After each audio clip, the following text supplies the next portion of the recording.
guys, and welcome to Oddspedia Premier League match day 23. And of course, we have Tom Rennie with us to analyze this new match day. Hello, Tom. So many surprises we saw last weekend.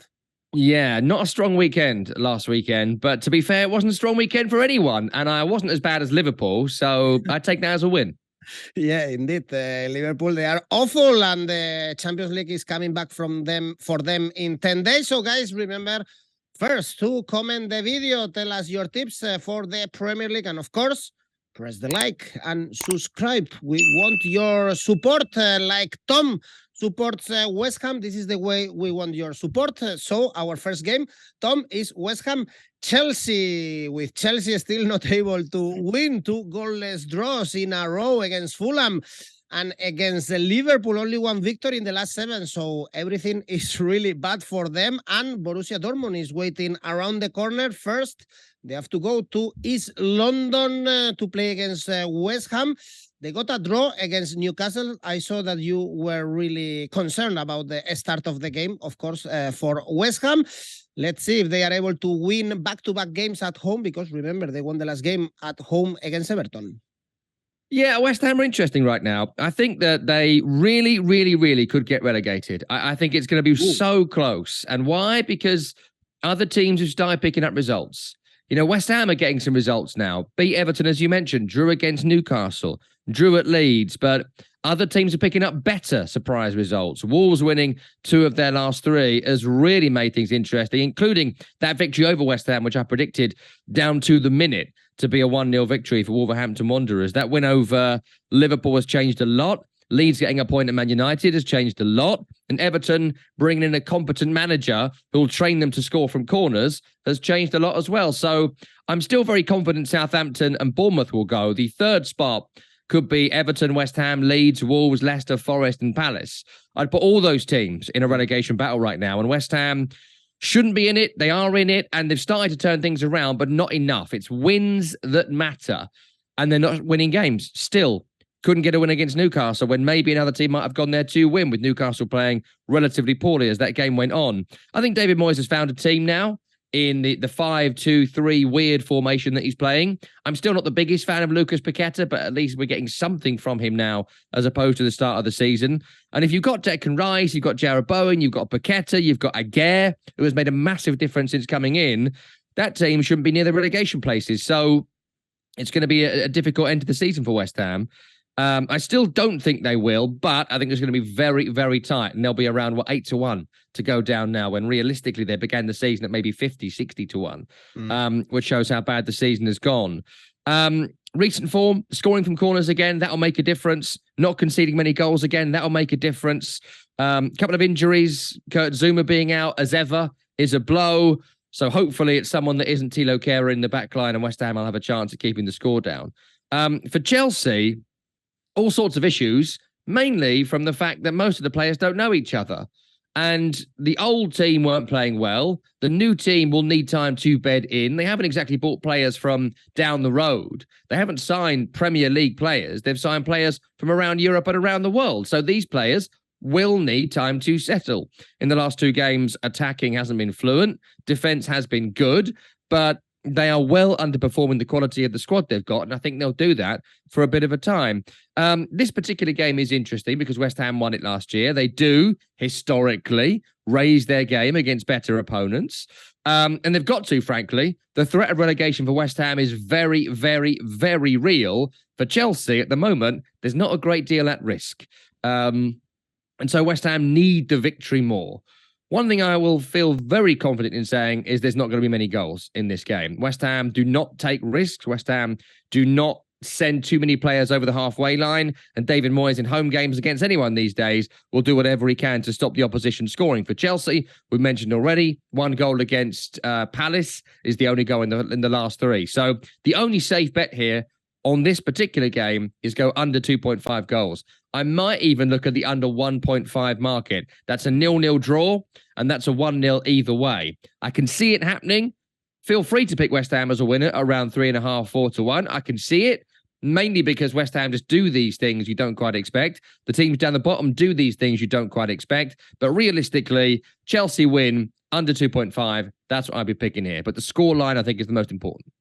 Ninth in the standings, Chelsea. Both teams need the victory. Under 2.5 goals. Pace all right. Actually, 1.76, taking in consideration that none of the teams are scoring a lot recently. So let's go to the north of London. Another London derby. This is no surprise. Arsenal, Brentford. The surprise came when we saw Arsenal losing against Everton. An important week for Arsenal because they have Brentford, they have Man City, and they are coming from back-to-back defeats against Everton and in the FA Cup against Man City. And we know, Tom, that Brentford is a very dangerous team, especially when they play at home, but even away. The last 5 Premier League games, 4 victories, 1 draw, undefeated in the last 9. Again, a tough team to beat.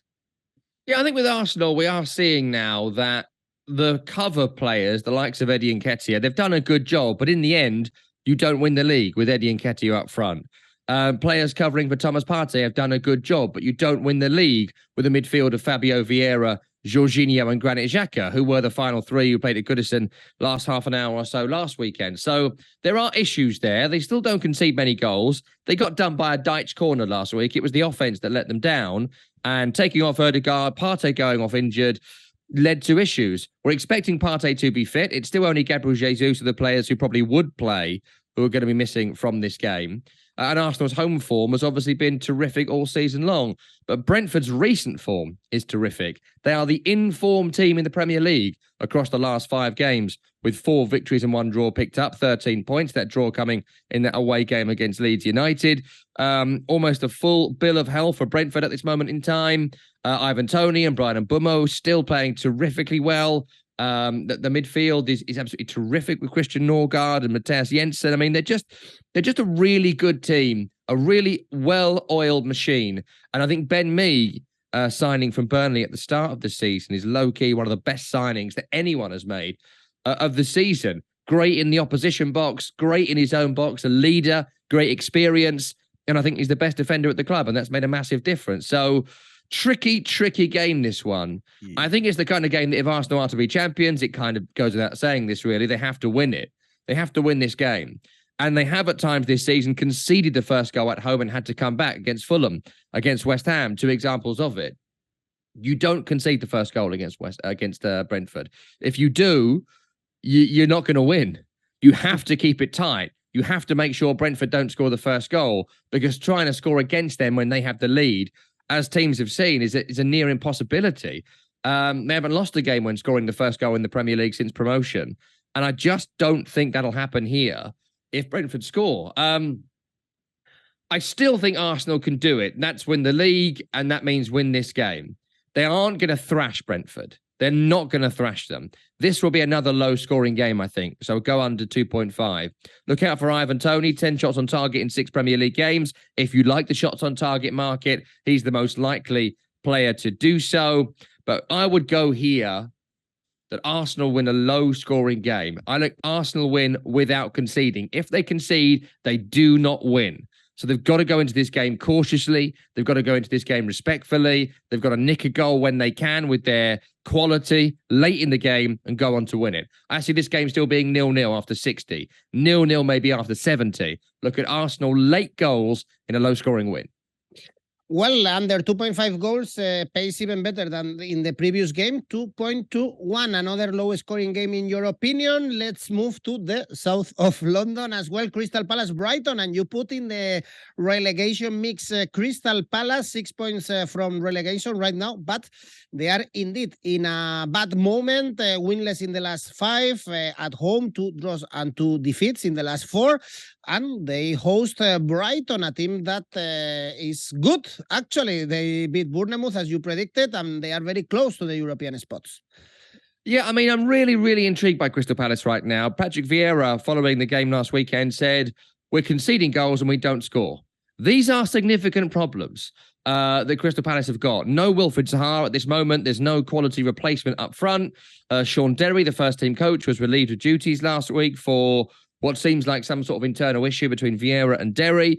So there's issues there at Crystal Palace right now. That shows that the players aren't delivering on either what Vieira wants or what Vieira wants is not working, and they are delivering on it. So it's really, really interesting at the moment for Crystal Palace, who do not have a particularly strong squad. At home this season, they've been quite middling. 3 defeats already at home across the campaign, and in recent form, they're right down there in the form table. It's just 2 points from 5. 24 points is not safe. It's 6 clear of Everton, who can go on a run. It's 5 clear of West Ham, who can go on a run. It's only 4 now clear of Wolverhampton Wanderers, who were in the relegation zone, 2 weekends ago. So they aren't safe. They've got to start getting results, and they've got to start doing it in a game like this. The trouble is, as I mentioned, Zaha's out. Also, we're not expecting Anderson, their best centre-half, to be back this weekend. A chance of it, but I don't think so. And that leaves you with a pretty decimated squad with the 2 best players not in it.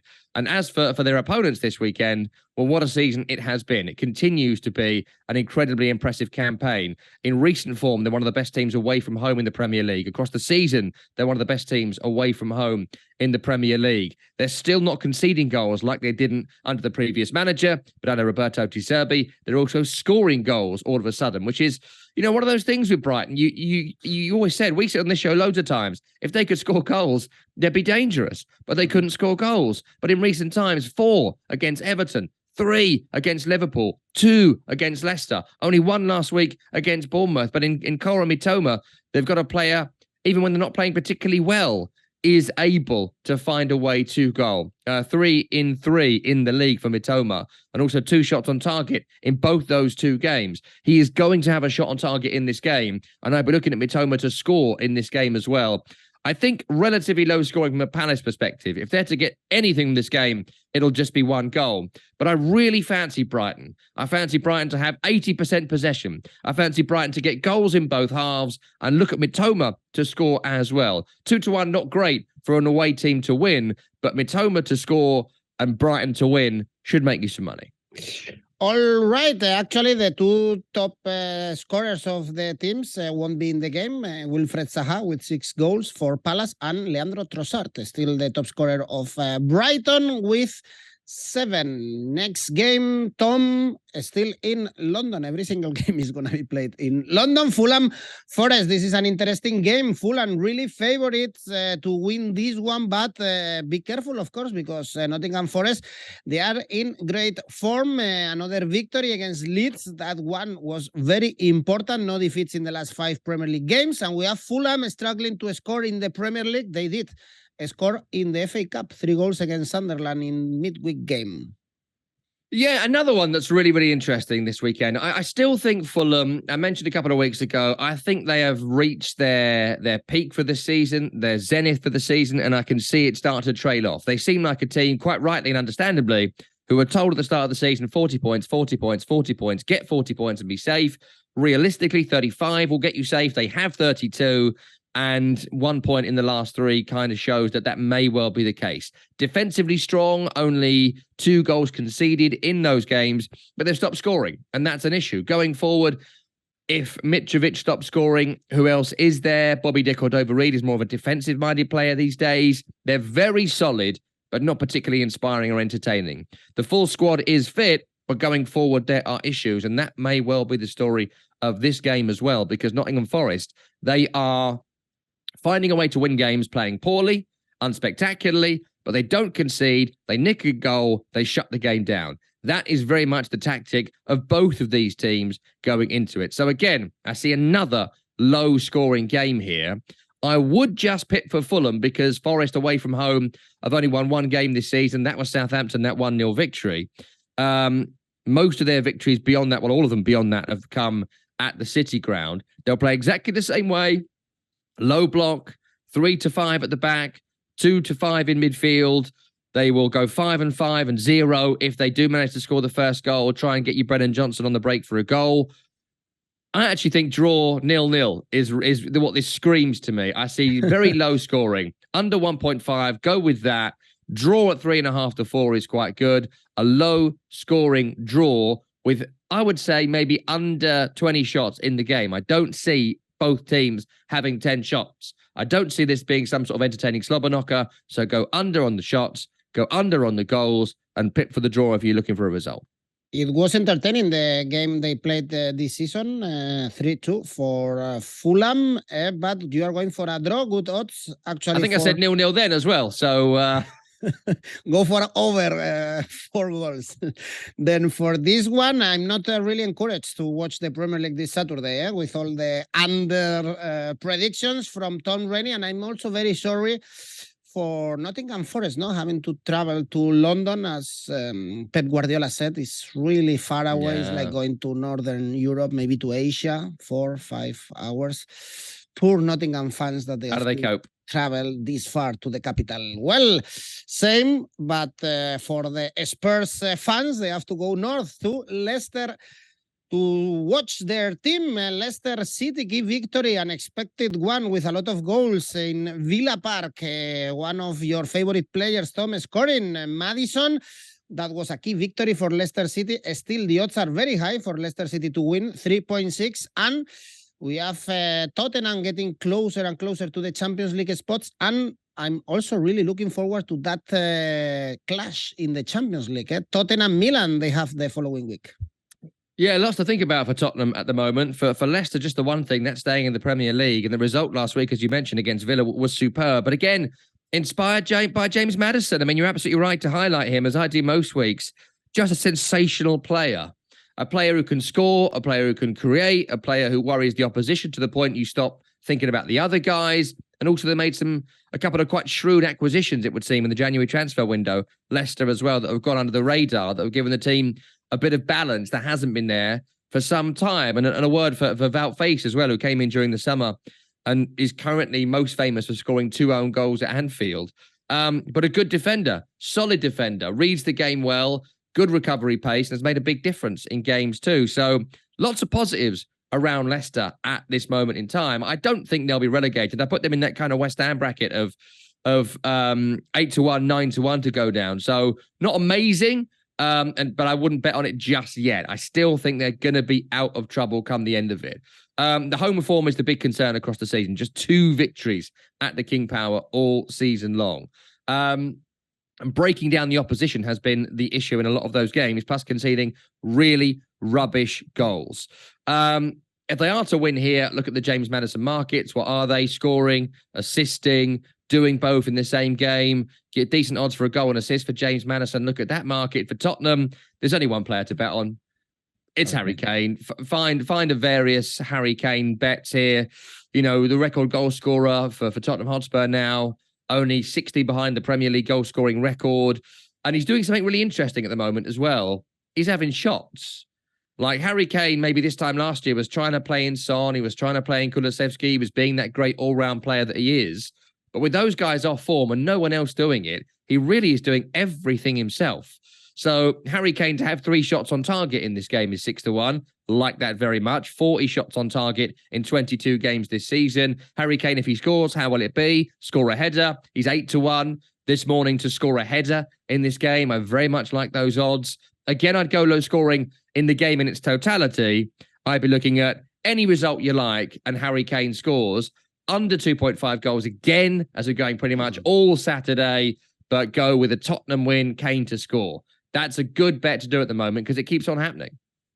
Well, under 2.5 goals actually pays well for this game, 2.17. Harry Kane, already 17 goals scored this season. James Maddison, 8 goals scored, 4 assists. Just to back your predictions, Tom. And let's go to the south. We have a relegation 6-pointer, Southampton Wolves. If Southampton lose this one, they will be really doomed, and they are the worst team playing at home this season. And as you mentioned previously in the video, Wolverhampton, they are coming out from the coffin with great victories recently, especially the one against Liverpool we saw last Saturday.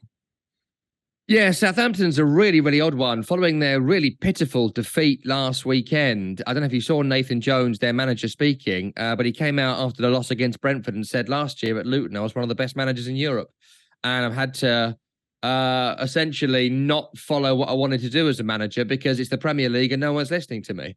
And it's an insane press conference that he gave following that game, to the point where if you were on social media in the Southampton area last weekend, Jones out was trending all night long. The fans don't like him online. The fans don't like him in stadiums. The fans don't like him who you speak to. The players don't like him if you go by recent performances. This is not the Nathan Jones we thought we'd get. They're huffing it forward and hoping for the best. And that's not exactly what we thought we would get from them. They brought the new striker in, 6'7", didn't play him last weekend. Get him into the team for this game. It's desperation stations now for Southampton. You've got to find a way to win some games of football. And if you can't score goals and you sign a striker, get the striker in the team. Don't worry about settling people in. We need to see these new players, Solomon and Iheanacho, got to get in the team and try and improve Southampton. As it stands, they're going to get relegated. So that's the issue for Nathan Jones. The players don't like him. The fans don't like him. The home form has been awful all season long, and new players to bed in that he needs to hit the ground running. So all sorts of issues there for him. For Wolves, again, look, I was impressed by the performance against Liverpool, but again, that was more about how bad Liverpool were. The goals they gave away, they just gave the first two goals to Wolves. And even teams that have been as bad as Wolves this season, at 2-0 up against a poor team, you're probably still going to find a way to win, which they did. I'm still not too sure that Wolves will stay up. I don't know. There's a long way to go yet. I'm pretty confident Southampton aren't going to. I can't see Southampton winning because their home form has been so atrocious this season. You can certainly look, as ever, for James Ward-Prowse to score from outside the area if you feel like a random flutter, 10-1. The free kick specialist that is James Ward-Prowse. He scored a terrific one against Wolves at Molineux, was it last season? That 35-yarder that swerved all the way in. So always look at the James Ward-Prowse market. He does like scoring goals against Wolverhampton Wanderers too, but screams draw to me. Another game that looks like a low scorer. Again, I'd go with the under. I'd look maybe at a double chance for a draw on Wolves to win, but low scoring, draw, maybe even goalless draw. Okay, the draw is 3.3, and most likely we will see another under in the next game, the last one on Saturday, Bournemouth, Newcastle, because Newcastle, they get a lot of problems scoring. Lately, they are not getting great results. 4 draws in the last 5 games, with only 2 goals scored and 1 goal conceded. And because Bournemouth, they are now in the relegation spots. And as you said, some weeks ago, actually, this Bournemouth don't look good. Yeah, and I still think it's the same story for Bournemouth. Made a few acquisitions during the January transfer window, but nothing so far that strikes me as spectacular. I think that Gary O'Neill has got to win games like this. They've got to win games that are kind of unexpected at home against teams like Newcastle, but they should have beaten Nottingham Forest a couple of weeks ago and contrived to draw that game. It's 1 point in their last 5. They haven't really been able to make the vitality of Fortress as they did at times with Eddie Howe as manager, who's now in charge of Newcastle. I still don't see goal scorers. I still don't see clean sheets. I still don't see control of football matches or a style of play. I see a team that are just waiting for relegation. And that means that Newcastle simply cannot afford to drop points in this game. But drop points they keep on doing. Amazing season for Newcastle, unquestionably, but it's 4 draws in 5. The first 5 minutes against West Ham, they could have scored about 7. Apart from that, never really looked like scoring. Crystal Palace the week before was a very flat performance. Arsenal, when we came back from the World Cup, it was a great away performance in its way, but it was a lackluster away performance in terms of the free-flowing attacking team that we'd seen previously. No one's now on a run. Callum Wilson, though he scored last week, not on a run. Almiron, not on a run. No one currently is playing their best football, and that is an issue for Newcastle United, a team who were excelling because so many individuals were impressing week in, week out. You could rely on them. And I think at the moment, the manager is trying to find a new way to play. He cannot get Alexander Isak into this team because he continues to be injured. The midfield is built around Bruno Guimaraes, who is suspended. And you take away those elements, it's not a deep squad, which again goes to show you how impressive it is what Newcastle have been doing. But at some point, I think they're going to snap out of it. And I think this might be that game.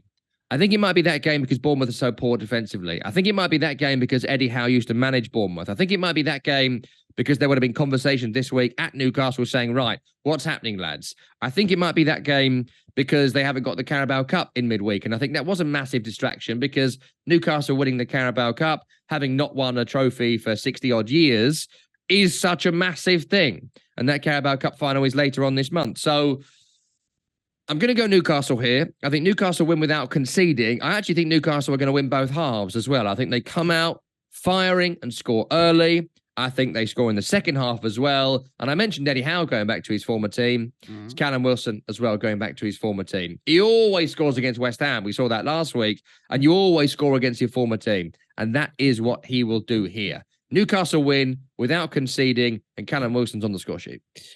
Okay, actually, these teams played also in the Carabao Cup that you mentioned, and Newcastle won 1-0 in St James's Park, but in the Premier League, Bournemouth was able to get a draw earlier this season. Then let's move on to the games we have on Sunday. Leeds, Man United. Actually, we saw this game already on Wednesday, and we were surprised by Leeds getting a draw. They took the lead 2-0 down, 2-0 up without Jesse March, still looking for a manager. They were trying to get Iraola from the Spanish La Liga. So Leeds with a caretaker to play against Man United, still without Casemiro, and looking forward also to playing against Barcelona in the Europa League in the following week. Tom. Yeah, Leeds, look, Jesse Marsh didn't do a great job, didn't do a bad job. They're about where I think all of us expected Leeds United to be. I think against Man United at Old Trafford, you saw a bit of reaction from the players. It's all about getting a reaction from the players. That's why managers get sacked and new ones come in. You get a bounce from it. The caretaker boss got something from it. They shanked a couple of early goals and then crumbled in the end. I think in Tyler Adams, McKennie and Brendan Aronson, you've got a midfield you've got to try and outrun. And Man United struggled to do so without the complete control of Casemiro in midfield, which, again, as you say, they're going to be missing in this game because of that idiotic strangle on Will Hughes last weekend. The debate about, did he strangle him or not? Let's see it from another angle. He did. He's really stupid sometimes, Casemiro. And that was him being really stupid. And it's the second time in recent weeks, his idiocy at moments in games, his just desire to kick people or strangle people or whatever goes on in his mind sometimes has cost his team. Without Casemiro, they're just not as good. And that could be an issue here as well. I think Leeds defensively remain weak. I think offensively they remain weak, even though I think Willy Gnonto has been one of the most outstanding players of the second half of the Premier League season. Can you rely on a 19-year-old to get you to safety in the Premier League? I think it is a run, and I think that run might well come to an end. I can't see another draw. I think Man United would have learned some lessons from the other day. I think they can't afford to be overrun in the early stages. They have to get on the front foot, get after Leeds United, quell the crowd, score the early goal, and that will be enough to win the game. Recent form suggests Manchester United. Recent away form suggests Manchester United. Recently beaten Man City on the road, of course. Recently picked up a decent result against Crystal Palace as well, despite the fact maybe should have won that more comfortably. I would be looking here at maybe a double chance for Man United. The odds are quite decent for Man U here away from home, around 2-1. Go Man United win, and I think they win it quite comfortably, actually. I think they'll score in both halves. I just don't think Leeds will score. I don't think Leeds will score because I think Man United have a good defence and will have learned lessons from a couple of days ago. We had a one-game new manager bounce. I don't think it happens in two unless an actual new manager comes in. And I think Leeds' home form suggests they will concede goals. Look at recent draws they've had. They keep conceding. Wouldn't be surprised if it was a draw both teams score, but I would pip here for Manchester United. All right, and the other team of the city of Manchester playing at home, Man City, Aston Villa. A lot of things going on around Man City, apart from another defeat against Spurs. Guardiola criticizing everything. Perhaps there is a point deduction. We will see. There is an investigation going on there. Man City, and in the middle of that, hosting Aston Villa. Apart from that defeat against Leicester City, is a dangerous team lately, especially when they are playing away. Last 3 games away were victories, including one against Tottenham. Yeah, look, I mean, it's worth noting with Man City that there won't be any points deduction this season because this is going to rattle on for such a long time, this court case. But I'll note here that if the allegations are proven to be true, then I don't think a points deduction is going to be enough. I think if it's proven that it's true that what they've alleged to have done has been done, I think they'll have to be relegated from the league and drop down the divisions, because it's just a selection of allegations that besmirch what the Premier League is. And can the Premier League afford to not be the most successful international sporting product in the world to try and defend Man City? I don't think they can. So that will linger, but it won't affect this weekend, but it might affect this summer, might affect the following season, might affect the future of Pep Guardiola as well. So certainly one to follow. In recent form, I think the weird thing right now about Man City is that you couldn't ever really predict the 11 because of Pep Roulette. But right now you really can't pick the 11, because even like sensible things like your best ball-playing defender is Aymeric Laporte, but you're playing Nathan Ake. Your best midfielder is Kevin De Bruyne, but he's not in the team. Lots of things don't make a great deal of sense. Suddenly Jack Grealish is playing every single game, when for a year he couldn't get in the team. Lots right now to scratch your head at, plus João Cancelo, probably their best assist maker for 18 months, now plays for Bayern Munich. So it's all a bit odd. It is all a bit odd. There's something not quite right there. Maybe the players have had enough of Guardiola. Maybe Guardiola's had enough of the players. Maybe they've become a bit old, a bit stagnant, a bit tired. Maybe it's a run of form and they're about to go on a winning run. I don't know. For Aston Villa, I think you saw last weekend, despite the away results you rightly mentioned recently, a team who I think they're keeping their powder dry for next season. I think you saw that in the transfer window. I think at some point there was a risk of relegation before Unai Emery came in. 28 points now, 21 games played, 6 or 7 away from safety. They're not going to get relegated. So Aston Villa, I think, are thinking about the next campaign, and they're just trying things out. And sometimes it works, sometimes it doesn't. I think the key issue in the summer will be 2 centre-halves because Ezri Konsa and Tyrone Mings, as what's his name? Steven Gerrard. That's it. As Steven Gerrard showed us earlier in the season, he knew it. Everyone knows it. That will be the change. How's this game go? Can't see Villa winning it. Can't see Villa winning it because I don't think there's going to be a great deal of desire there. I can see this one being relatively flat for the first half because City have not got out of the blocks firing as they used to. But I think as the game goes on, the strength in depth at Man City, the frustration at Man City in recent times will come to the fore. Goalless at half-time, City go on to win it, and as ever, look for the Haaland markets to score a hat-trick in this game. It's 9-1. He's got 4 hat-tricks in 9 home games, 5 headers in the Premier League this season. If City are going to win, Haaland's going to score. City are going to win, so Haaland's going to score. So find a nice double in there.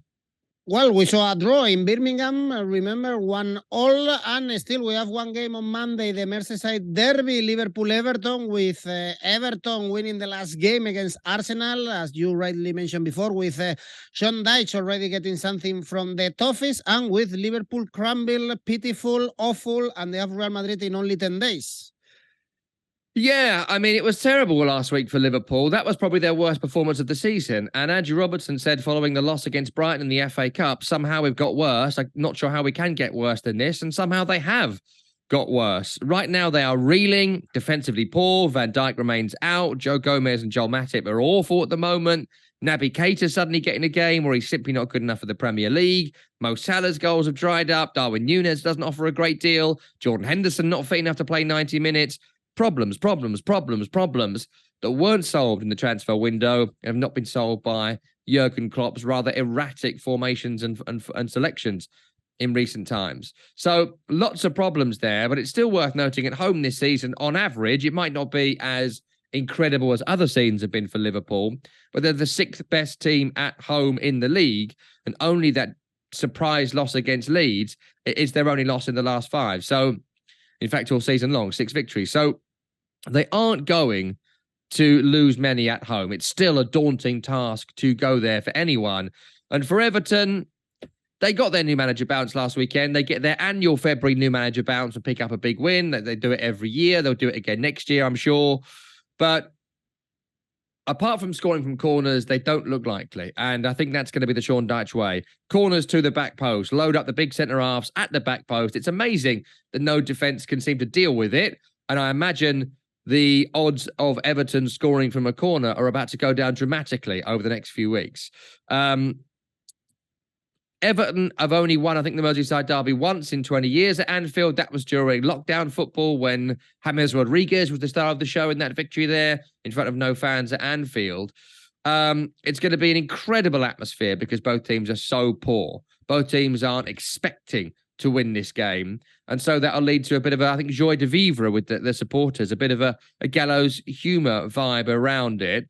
Wouldn't be surprised at the draw 4-1. That's pretty decent odds, actually. A lot of Merseyside derbies can go that way. Certainly look at the red card market. No other game in Premier League history has had as many red cards as the Merseyside derby. So look out for that particular market. Go for a red card and go for a draw in this game, and you'll make decent money. If you are to pick a winner, I would go for Liverpool. If you are to pick a weird thing in there, look at Everton to get 10 corners and score from a corner in this match. Great, Tom. We have all the ingredients to place our bets in this match day. Tell me, just to finish the video, your safe bet. Safe bet this weekend, not a lot of safe bets. I was thinking about every game being under 2.5, but that seemed a bit wild. So I'm just going to go with my standard safe bet, which wins you 30 bets a year. Man City to win. Man City will beat Villa this weekend. And your ACCA?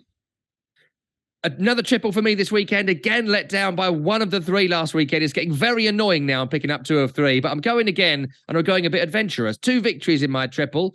Brighton to win. Tottenham to win. And treble that up with under 2.5 goals in West Ham against Chelsea. Could have done that in any game this weekend, but that's the one I picked, and that's my ACCA for this weekend. Okay, Tom, as always, I want to thank you and see you next week. Remember, guys, just press the like and subscribe. Bye-bye.